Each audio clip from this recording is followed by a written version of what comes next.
कुत्र्याला भाकर सुद्धा सन्मानाने फेकली जाते, भिकाऱ्याला भीक सुद्धा इज्जतीने दिले जाते। पण माझ्या गावातील माता भगिनींना जे रॅशन दिले जातं ते रॅशन या पलीकडचेही बत्तर हालात करून, या पलीकडेही अपमानित करून दिलं जातं। आज भिकाऱ्याला भीक देताना सुद्धा इज्जत दिली जाते, पण हे रॅशन दिले जाताना इज्जत दिली जात नाही।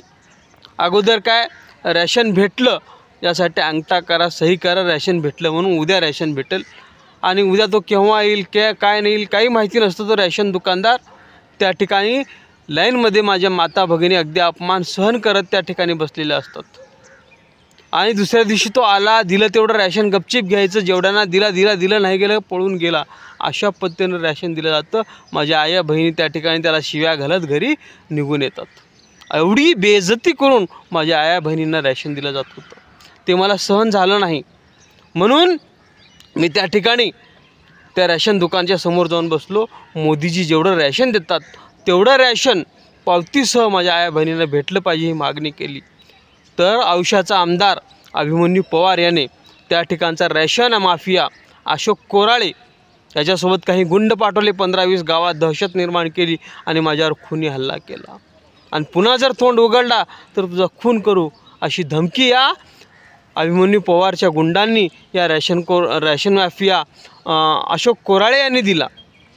एवढी धमकी देऊन अशा पद्धतीनं मला संपवण्याचा प्रयत्न केला मी। आणि तो रॅशन माफिया मला म्हणाला की जेवढं काय रॅशन येतं त्याच्यातलं 50% म्हणजे जवळपास 100 पोते गहू, 100 पोते तांदूळ हे सगळं या आमदाराच्या बायकोच्या भोकामध्ये खुपसलं जातं, ते मला परत आणून दे, मी ते रॅशन गावातल्या लोकांना देईन।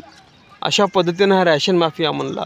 म्हणजे जेवढं काय रॅशन येतं त्या रॅशनमधला 50% भाग, म्हणजे माझ्या गावात 400 पोते रॅशन येत असेल तर 200 पोते हे अभिमन्यूच्या बायकोच्या भोकामध्ये खुपसलं जातं, हा असा रॅशन माफिया म्हणतो। म्हणजे माझ्या गावातल्या पूर्ण मतदारसंघातील एवढे हजारो पोते या रॅशन गहू तांदूळ हे आमदार अभिमन्यू पवारच्या बायकोच्या भोकात खुपसलं जातं का? हे अभिमन्यू पवारच्या बायकोचं भोक आहे का ते भोगदाड आहे का बरमुडा टँगल आहे, हा प्रश्न या ठिकाणी पडतो।